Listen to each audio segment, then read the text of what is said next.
Magandang hapon sa inyo muli mga ka-Gentle Pix. Ito, share ko sa inyo electric kettle. Etong hinahawakan ko ito, ito yung pinaka thermostat nya. So ito, walang power to, tsaka syempre hindi umiinit. So ito yung sistema nya, no, mga ka-Gentle Pix. Etong linya niya, ito yung na-damage sa kanya. Makikita mo may kulay itim. Hindi kasi nakikita masyado. Ayan. Ito, itong metal na to na terminal. Pagdating dito, basag siya. Nahati siya. Kaya yung kuryente sa isang linya, hindi dumadaloy. Ayun, dito. Pero itong isa, pero itong isa okay naman siya.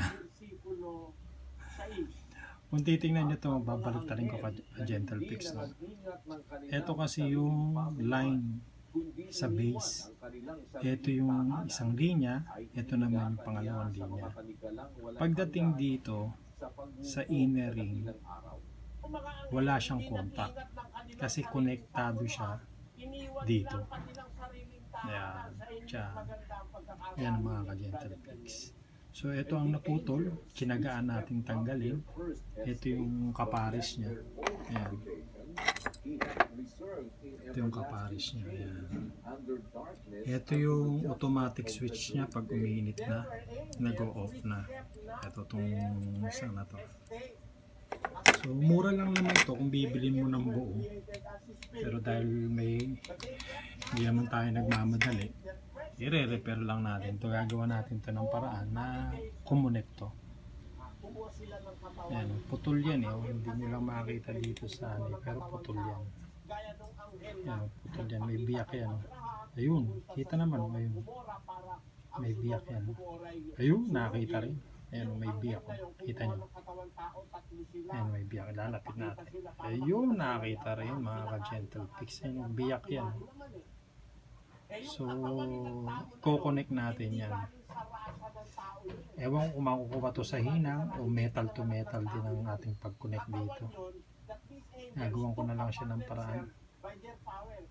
Yung ibang kasi ang ginagawa nito, nire-rekta na lang. Pero, gawin na natin paraan para ka na rin bumili ng bago pag na-connect mo siya. So, ganun ang gagawin natin, no, mga ka-Gentle Pix. Ito kasi, ito yung pinaka automatic switch niya. Ayun. Ayan, tinutulak siya. Tinutulak siya nito. Tinutulak siya nito. Ayan.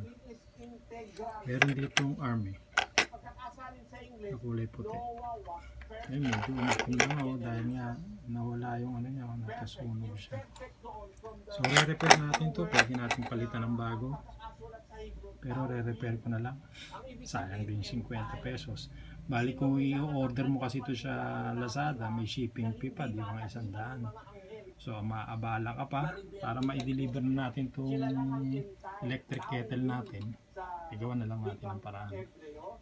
So pag ito na ibalik sa dati na i-connect to, makonect to, back to original ulit. So nasa sa atin na lang kung paano natin patitibayin yung ating hinang dito. Tibayan na lang natin. So yun lang mga ka-Gentle Pix, no?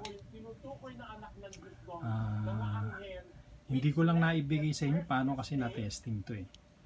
Kasi dagdagan ko kayo ng paliwanag. Ano? Kung meron kayong analog testing or tester, ganito yung naging sistema ko sa pag-check. Ito kasi yung dalawang live eh. Ito live to eh. Konektado to sa 220. Itong dalawa na to. Yung dalawang metal parts na yan. Konektado yan. Yan o. Konektado yan. Ayan, 220 yan eh. Yung dalawang linya na yan. Nakarekta yan sa 220.